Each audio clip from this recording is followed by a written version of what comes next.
living in 3 languages for 5 weeks. What did that look like and how I got there? Hola y bienvenida a un otro episodio de Rising Tide con Tara Barot, where I share experience, learnings, tips that I've taken on, and you get to try it on, keep them or completely ignore them if you want to. Ouais, là, je baragouine carrément parce que j'essaye de parler en 3 langues et ça ne fonctionne pas super bien. Alright, I'm gonna stick to English from now on. These are the 3 languages that I lived with for 5 weeks while I was in Mexico. French and English are 2 languages that I go back and forth very fluidly in my day-to-day life, and I'm often looked at on the outside when people look at me and just like, what's going on there? What's like back and forth between ping pong? French is my mother tongue, and I spoke mostly only French till I was 9, and then English came on and I picked it up from 6 months. That's when I moved to Hong Kong, and then the English picked up and I've become way more at ease in English, and today in my day-to-day life I am way more at ease in English, yeah. So for anything that has to do for professional, even for an emotional, when I'm angry, the first language that will come up is English. I'll have normal conversations in French, but I will need to go and get my reference point sometimes in English. And Spanish is actually the 4th language that I was taught when I was 13. Trying to find grab. Yeah, I did it for 1 year in high school, but I didn't keep it because it wasn't something that I was interested in, and I was focusing on Mandarin as well because that's the number 3. And yeah, kind of didn't focus. At university, I did a trimester with a friend of mine and we wanted to learn Spanish, and so we did. We took extra classes, and I noticed how easy it was for me to read Spanish. As a Latin base, it's super close to French, so I can recognize a lot of the words, and I could understand about 60% of a written text without knowing any further, just with the French. And then nothing happened for a while, and in Hong Kong I had a Venezuelan friend who would speak Spanish with her friends and I was like, hola, por favor, ¿puedo hablar inglés? Because yeah, I did not speak any English. And then I think it was around the same time Duolingo came out, and I started doing Spanish every single day for 5 minutes a day. I did that for 2 and a bit years. And then it was less frequently, maybe it was 2 to 3 times a week. And then that stopped. And in summer 2020, I don't know why, it's been back on my mind again, Spanish. I had a friend who spoke again Spanish. I would hear it around and I was curious and I was like, okay, let's get to it again. And then I started watching Spanish, Castellano speaking series on Netflix in Spanish, Castellano, with the Spanish subtitles. And I did that on and off. But when I arrived in Mexico, on the series, I would understand about 80% of the conversations going on. So that was both hearing and reading the subtitles. It wasn't just hearing. But landing in Mexico and getting around, I didn't have any problems to understand. I wasn't super at ease replying back in Spanish. I babbled, my grammar wasn't right, my conjugation and verbs was not aligned at all, but I got my message around, people understood me, my accent was understandable, as some people might have a very strong French accent or English accent in the Spanish. I'm told that I do have an accent, but it's understandable, it's not like completely off. Yeah. Sometimes, you know, when you hear people with a very strong foreign accent, it's not super easy to understand what they're saying. and so you try, but the words don't sound like you're used to hearing, so it doesn't align. This is not making fun of anybody. This is just me trying to do a French accent in English. And yeah, and I found myself in a very interesting situation where people would speak Spanish. I would understand it. When there was jokes, I would laugh at the jokes too. So I had people look at me like, wait, hold on, she understands? Because I didn't use my speaking Spanish often. And so a lot of people thought I guess didn't understand. But I was like, no, it's okay. I did go to 2 historical talk of the Mexican Revolution in Spanish, like an hour long each.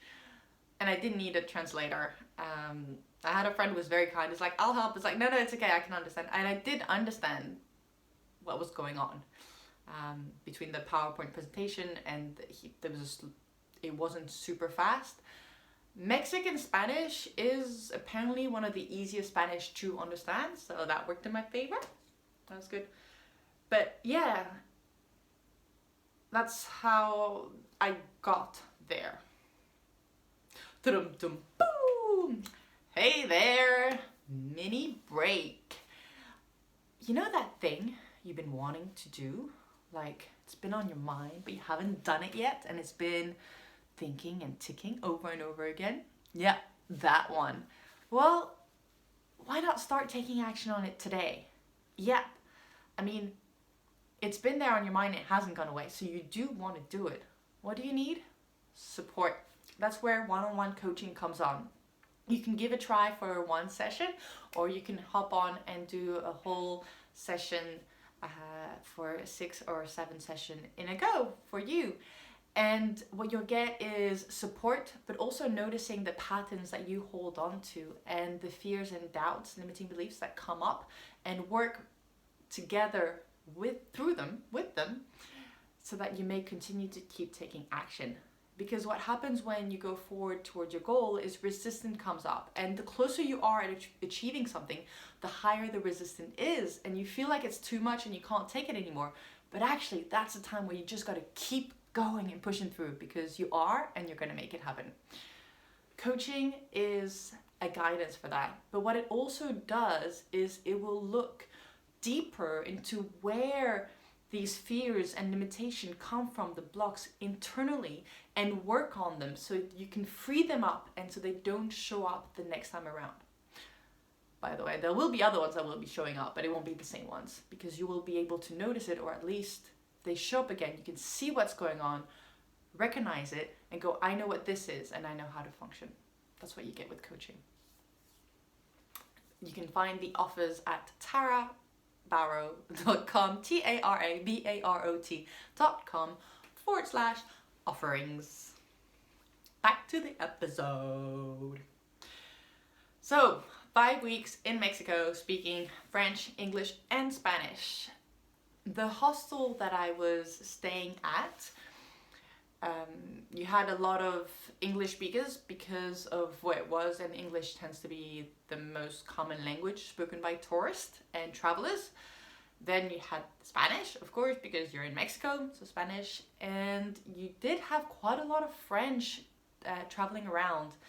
One of the owners of the hostel is French, and he had a couple of friends that came over that are French, and you had also French tourists that were there.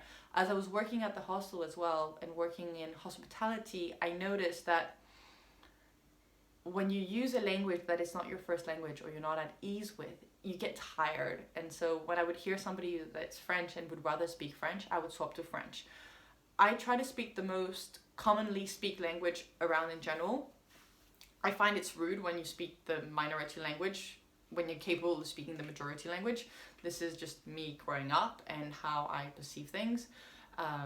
But for me, I would see myself as rude if I spoke the minority language when I can speak the majority language. That's a personal thing of mine. It's nothing.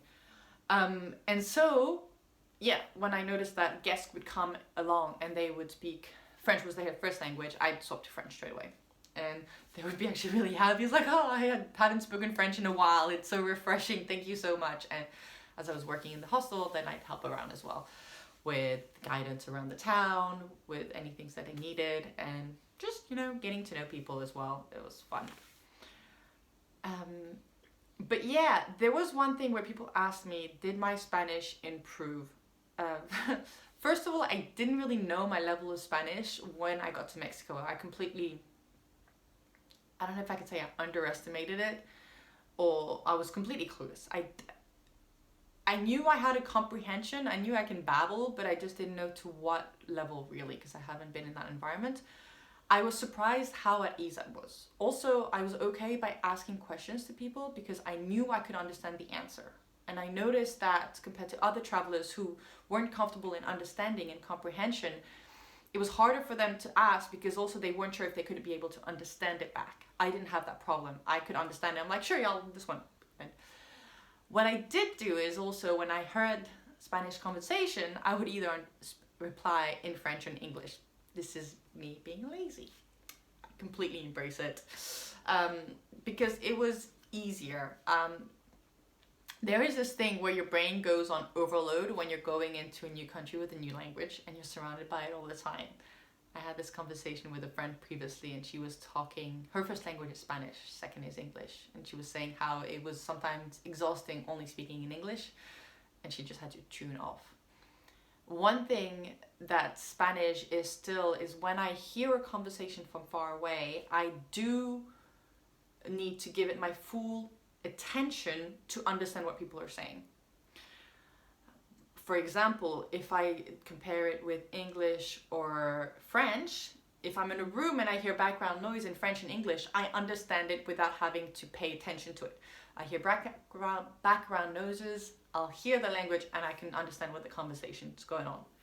With Spanish, when I was tired and I just wanted to rest, I just closed my eyes and it was just background noise. It wasn't something that I comprehended and I could tune it off. I can't tune it off with French and English. I comprehend it straight away. But yeah, it was just noticing all these different things and getting to learn a new language and using it as well. It was really nice. And seeing the connection, people could see that I was struggling. There was 2 conversations I was quite surprised. I surprised myself. One of them was with, it was a communal place in the lobby area.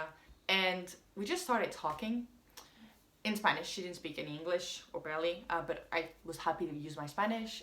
And we started talking about sunscreen, melatonin, different skin tones, culture backgrounds. Yeah, and all in Spanish, by the way. This was, and at the end, I'm like, I just had a 20-30 minute conversation with those topics. I'm like, okay. And another one was talking about coaching, working remotely, and why I was coaching completely in Spanish as well. And I was understood and I could have, and the beautiful thing about when you're making an effort with the language, at least in Mexico, I have noticed that with other languages in other countries too, is people are appreciative of you speaking their language and then they help back. And they're more, yeah, there's just a gratitude there. But yeah, that's what it looked like speaking 3 languages for 5 weeks. My brain was kind of happy in a way to go back to the ones I knew. And at the same time, it was a really good experience. So yeah. If you have any questions actually about this, I'm curious to hear from you. So you can find me on any social at Tara Barot. That's TARABAROT. And so send me any other questions if you're curious to know more, and I will get back to you. And yeah, share this. I mean, let me know what you thought of this episode. Just because that was quite different to the usual ones. Thank you so much for listening, and I will see you guys next time. Bye.